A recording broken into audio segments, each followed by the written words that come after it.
DC সম্মেলন শুরু, ডিসিদের পেশাদারত্ব বজায় রাখার আহ্বান প্রধানমন্ত্রীর। 2026-27 অর্থ বছরের বাজেটে চালু হতে পারে সম্পদ কর, আসছে ব্যবসা সহজ করার উদ্যোগ। লক্ষ্মীপুরে দাফনের 14 মাস পর কৃষক দল নেতার মরদেহ উত্তোলন। কুমিল্লায় বিএনপির সভাপতি আটক, থানা ঘেরাও।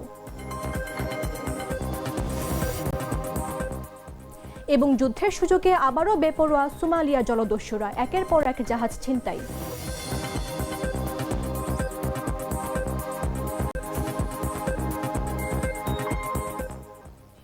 আমন্ত্রণ সন্ধ্যা 7টা নিউজে, আপনাদের সাথে রয়েছে আমি মামদুহা রাইসা।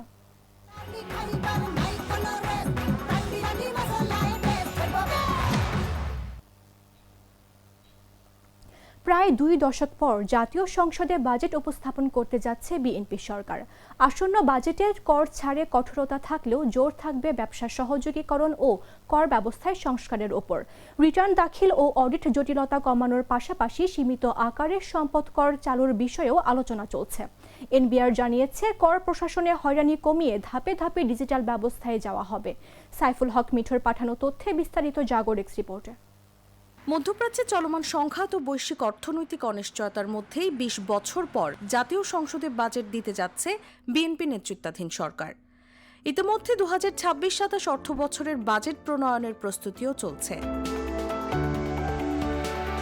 অর্থ মন্ত্রণালয়ের সূত্র বলছে, আসন্ন বাজেটে কর ছাড়ে স্বস্তি নাও পেতে পারেন ব্যবসায়ীরা, তবে বাজেটে রিটার্ন দাখিল ও অডিট সমস্যা সমাধানে পদক্ষেপ থাকছে। সীমিত আকারে চালু হতে পারে সম্পদ কর। এ বিষয়ে অর্থমন্ত্রী আমির খসরু মাহমুদ চৌধুরী জানিয়েছেন, এবারের বাজেট আকারে বড় হলেও কঠোরতা আসতে পারে কর ছাড়ে, তবে সহজ করার উদ্যোগ থাকবে ব্যবসার পরিবেশ। জাতীয় রাজস্ব বোর্ডে মাসব্যাপী প্রাক আলোচনা শেষ হয়েছে। সারা দেশের ব্যবসায়ীদের দাবি ও প্রস্তাব শুনেছেন এনবিআর চেয়ারম্যান। ব্যবসায়ীদের কর ছাড়ের সংস্কৃতি থেকে বের হওয়ার আহ্বান জানিয়েছেন তিনি। অন্যদিকে দিয়েছেন ব্যবসায়ীদের হয়রানি ও ভোগান্তি কমানোর আশ্বাস। এছাড়াও আগামী অর্থ বছর থেকে পুরোপুরি অনলাইনে কর্পোরেট কর চালু করতে চায় সরকার। এজন্য যাবতীয় প্রস্তুতি নেওয়া হয়েছে। এতে কর অফিসে ব্যবসায়ীদের যাতায়াত কমবে ভোগান্তিও। এসবের পাশাপাশি একবার কর নিরীক্ষা, একবার ভ্যাট নিরীক্ষা না করে প্রতিষ্ঠানের জন্য সমন্বিত অডিট ব্যবস্থা চালু হতে পারে। আগামী বাজেটে কৃষি পণ্যের ওপর উৎসে কর অব্যাহতি চেয়েছে Bangladesh agro processors association. NBR এর পরিকল্পনা আছে, আগামী অর্থ বছর ছোট বড় 20 লাখ ব্যবসা প্রতিষ্ঠান ও এসএমইকে ভ্যাটের আওতায় আনার। এছাড়াও এনবিআর সূত্র বলছে, আবার ফিরে আসতে পারে সম্পদ কর প্রথা। সংস্থাটির চেয়ারম্যানের দাবি, সম্পদ কর নিয়ে আতঙ্কিত হওয়ার কিছু নেই। কারো সম্পদ থেকে আয় না হলে আয়করও শূন্য, সম্পদ করও শূন্য হবে। সবকিছু ঠিক থাকলে 2 দশক পর জাতীয় সংসদে বাজেট উপস্থাপন করতে যাচ্ছে বিএনপি নেতৃত্বাধীন সরকার, যা ঘিরে অর্থনীতিতে নতুন নীতি দিক নির্দেশনার প্রত্যাশা তৈরি হয়েছে। নিউজ ডেস্ক, জাগো নিউজ। ডিসিদের পেশাদারত্ব বজায় রাখার আহ্বান জানিয়েছেন প্রধানমন্ত্রী তারেক রহমান। বলেন, ডিসিদের কাজ করতে না দিলে নির্বাচনে কি হয় তা 2014, 18, 24 সালে জাতি দেখেছে। রোববার রাজধানীর উসমানী স্মৃতি মিলনায়তনে ডিসি সম্মেলনের উদ্বোধনী অনুষ্ঠানে তিনি নির্বাচনের স্বচ্ছতা, প্রশাসনের জবাবদিহি ও রাষ্ট্র পরিচালনার বিভিন্ন দিক নিয়ে দিক নির্দেশনা দেন। প্রধানমন্ত্রী বলেন, শুধু পদোন্নতি বা স্বার্থের জন্য পেশাদারত্বের সঙ্গে আপোষ করলে সাময়িকভাবে লাভবান হওয়া গেলেও সার্বিকভাবে তা রাষ্ট্রের জন্য ক্ষতিকর। এ ধরনের ঘটনা জনপ্রশাসনকে দুর্নীতির দিকে ঠেলে দেয় এবং তাদের নিরপেক্ষতাকে প্রশ্নবিদ্ধ করে। ডিসিদের উদ্দেশ্যে তিনি বলেন, জনপ্রশাসনের যে কোনো পদে কাজ করার জন্য মানসিকভাবে প্রস্তুত থাকা উচিত। এ প্রস্তুতি থাকলে জনসেবার মান বাড়বে। ডিসিরাই জনগণের সঙ্গে সরকারের সম্পর্ক রক্ষা করেন, তাই সরকারও তাদের উপর নির্ভরশীল। জেলা প্রশাসকদের জবাবদিহিতা নিশ্চিতে সরকার কঠোর অবস্থানে থাকবে বলেও মন্তব্য করেন প্রধানমন্ত্রী। প্রশাসকবৃন্দ এবং 12 ফেব্রুয়ারি জাতীয় নির্বাচন অনুষ্ঠানে আপনাদের সবাই হয়তো জেলা প্রশাসক হিসেবে সরাসরি জাতীয় নির্বাচনের সঙ্গে হয়তো সংশ্লিষ্ট ছিলেন না, তবে আপনারা প্রায় প্রত্যেকেই হয়তো যিনি যার অবস্থান থেকে প্রত্যক্ষ কিংবা পরোক্ষভাবে জাতীয় নির্বাচন পরিচালনা কার্যক্রমের সাথে হয়তো জড়িত ছিলেন। বিগত জাতীয় নির্বাচন পরিচালনায় পেশাদারিত্বের পরিচয় দিয়ে জনপ্রশাসনে যারা জাতীয় দায়িত্ব পালন করেছেন, আমি প্রথমেই তাদেরকে জানাই আন্তরিক অভিনন্দন এবং ধন্যবাদ। 12ই ফেব্রুয়ারি নির্বাচনে জনগণের সামনে একটি বিষয় কিন্তু প্রমাণিত হয়েছে। জনরায়ের প্রতিফলন ঘটে, জনপ্রশাসনের পক্ষে সুষ্ঠু নির্বাচন পরিচালনা করা সম্ভব। আমি যেটি বলতে যাচ্ছি, জনপ্রশাসন যদি সঠিকভাবে কাজ করে তাহলে অবশ্যই জনগণের রায় যে প্রতিফলিত হয় সেটি আপনারা প্রমাণ করেছেন 12 তারিখের নির্বাচনে। অপরদিকে যদি আপনাদেরকে কাজ করতে না দেওয়া হয় তাহলে কি হতে পারে সেটি আমরা 14, 18 বা 24-এ দেখেছি। আমি সেই ডিটেইলে গেলাম না। দীর্ঘ 22 বছর পর চাঁদপুরে সফরে যাবেন বিএনপির চেয়ারম্যান ও প্রধানমন্ত্রী তারেক রহমান। আগামী 16 মে তার এই সফরকে কেন্দ্র করে জেলায় ব্যাপক প্রস্তুতি শুরু হয়েছে।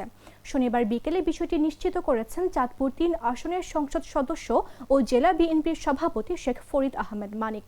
প্রধানমন্ত্রীর সফরকে সামনে রেখে সম্ভাব্য বিভিন্ন ভেন্যু পরিদর্শন করেছেন সংসদ সদস্য সহ জেলা প্রশাসনের কর্মকর্তারা।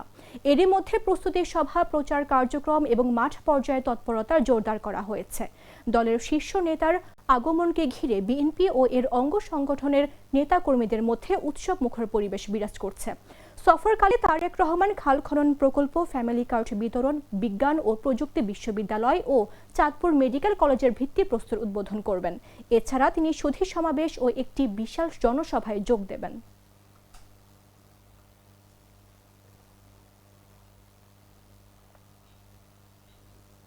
লক্ষ্মীপুরে দাফনের প্রায় 14 মাস পর কবর থেকে শাহাদাত হোসেন পরাশ নামে এক কৃষক দল নেতার মরদেহ উত্তোলন করা হয়েছে। মামলার তদন্তের প্রেক্ষিতে ময়নাতদন্তের জন্য আদালতের নির্দেশনায় তার মরদেহ উত্তোলন করা হয়। রোববার বেলা 11টার দিকে লক্ষ্মীপুর পৌরসভার তেরবেকি এলাকার পারিবারিক কবরস্থান থেকে মরদেহটি উত্তোলন করা হয়েছে।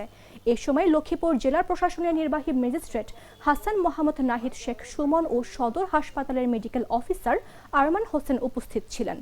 পরাশ জেলা কৃষক দলের সাবেক সহসভাপতি ও লক্ষ্মীপুর পৌরসভার শমশেরাবাদ এলাকার মৃত জালাল উদ্দিনের ছেলে। নির্বাহী ম্যাজিস্ট্রেট নাহিদ শেখ সুমন বলেন, পরাশ 2025 সালের 7 মার্চ চট্টগ্রামের জোরারগঞ্জ মুস্তাননগর এলাকার মারা যান। ময়নাতদন্ত ছাড়াই পরদিন তার মরদেহ লক্ষ্মীপুরে পারিবারিক কবরস্থানে দাফন করা হয়। তবে হত্যার অভিযোগ এনে তার স্ত্রী শেফালি বেগম শেপু একই বছর 9 April Chattogram chief judicial magistrate আদালতে ফৌজদারি অভিযোগ করেন। ঘটনাটি আমলে নিয়ে আদালত নিহতের ময়নাতদন্তের জন্য মরদেহ উত্তোলনের নির্দেশ দেয়। কৃষক দলের জেলার কৃষক দলের সভাপতির মেয়ে আমার বাবাকে হত্যা করেছে। আমরা আমার বাবার হত্যার বিচার চাই। আমার মা আমাদেরকে খাবার দিতে পারে না, আমাদের অনেক কষ্ট হয়। আমার স্বামী গত 16-17 বছর ওমান ছিল। উনি অনেক নির্যাতন ছিল।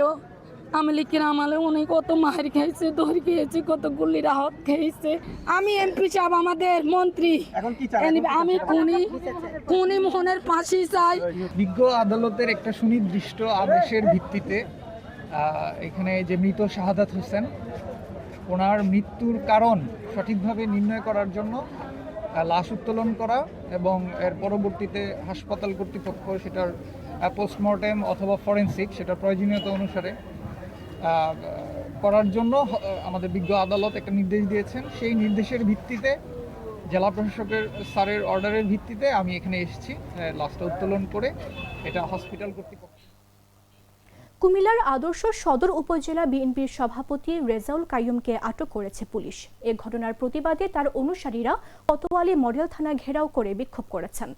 রোববার দুপুরে 12টার দিকে কুমিল্লা নগরীর শাসনগাছা এলাকার নিজ বাসা থেকে তাকে আটক করা হয়। কুমিল্লার অতিরিক্ত পুলিশ সুপার মোহাম্মদ সাইফুল মালিক আটকের বিষয়টি নিশ্চিত করলেও ঠিক কী কারণে তাকে আটক বা জিজ্ঞাসাবাদ করা হচ্ছে সে সম্পর্কে বিস্তারিত কিছু জানাননি।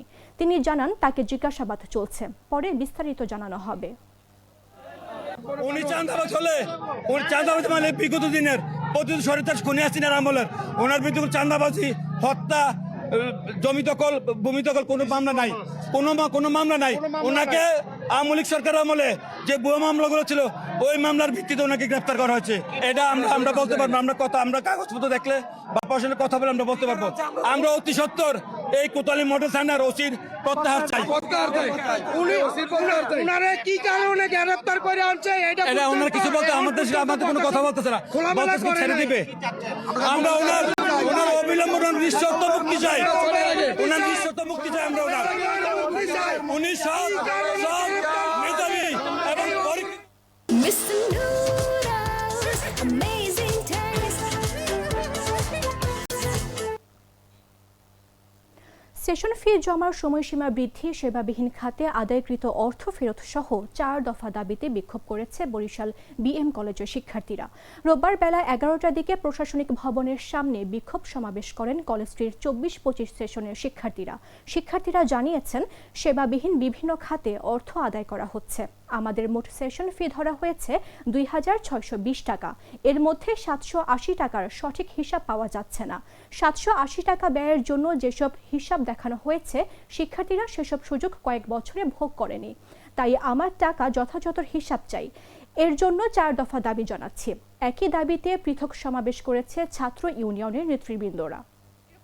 একটা হুমকি এসেছে ওনাদের তরফ। আমাদের 24-25 সেশনের জন্য আমাদের টেস্ট পরীক্ষা আগামীকালকে, 3 দিন আগে আমাদেরকে নোটিশ দেওয়া হয় যে আমাদের সেশন চার্জের টাকা আরও বেতন টেতন ইত্যাদি মিলিয়ে মোটমাট অনেক টাকার একটা অ্যামাউন্ট যেটা অনেক শিক্ষার্থীর পক্ষে দেওয়া সম্ভব হয়ে থাকে না। তো এখন আমাদের কথা হচ্ছে অনৈতিক সেশন চার্জ আমাদের কাছ থেকে কেন নিবে? 3 দিন আগে নোটিশ দিচ্ছে, সেখানে নোটিশে স্পষ্ট বলা ছিল যে এই টাকা যারা না দিবে তাদেরকে ইনকোর্স পরীক্ষায় বসতে দেওয়া হবে না।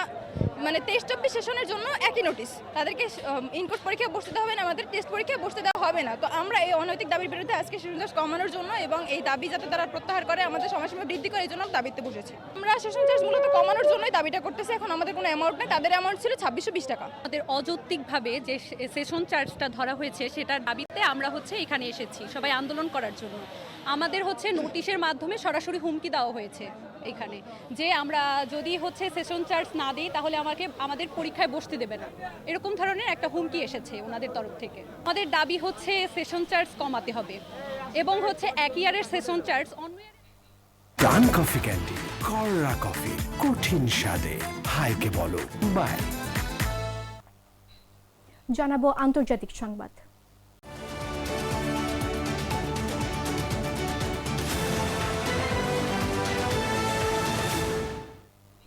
ইরান যুদ্ধকে কেন্দ্র করে উত্তপ্ত মধ্যপ্রাচ্য পরিস্থিতির সুযোগ নিতে শুরু করেছে সোমালিয়া জলদস্যুরা।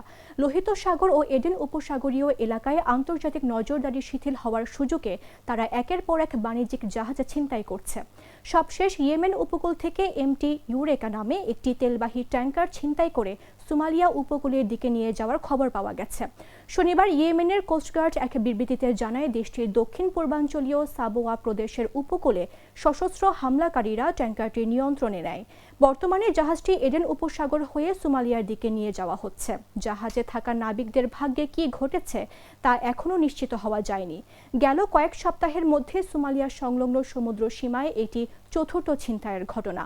এর আগে গেল 21 এপ্রিল প্রায় 18,000 ব্যারেল তেল সহ একটি ট্যাঙ্কার ছিনতাই করে সোমালিয়া জলদস্যুরা। এর পরবর্তী 5 দিনের মধ্যে আরও 2টি জাহাজ তাদের কবলে পড়ে।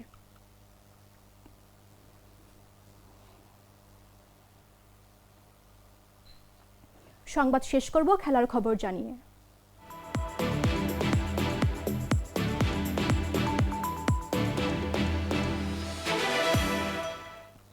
নতুন স্টেডিয়ামে এখনও জয়ের দেখা পায়নি ইন্টার মিয়ামি। সেই মাঠে চতুর্থ ম্যাচ খেলতে নেমেও জয়হীন থাকতে হলো লিওনেল মেসিদের।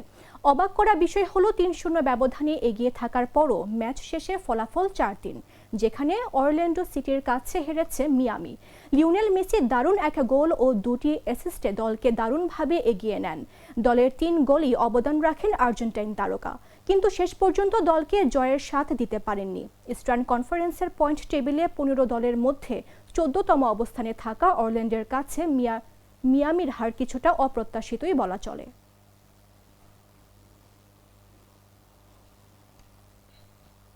সংবাদ শেষ করার পূর্বে শিরোনামগুলো জানিয়ে দিচ্ছে আরও একবার।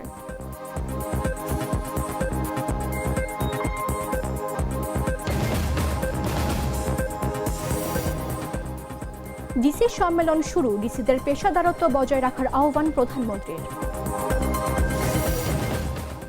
২০২৬-২৭ অর্থ বছরের বাজেটে চালু হতে পারে সম্পদ কর, আসছে ব্যবসা সহজ করার উদ্যোগ। লক্ষ্মীপুরে দাফনের ১৪ মাস পর কৃষক দল নেতার মরদেহ উত্তোলন। কুমিল্লায় বিএনপির সভাপতি আটক, থানা ঘেরাও। এবং যুদ্ধের সুযোগে আবারও বেপরোয়া সোমালিয়া জলদস্যুরা, একের পর এক জাহাজ ছিনতাই।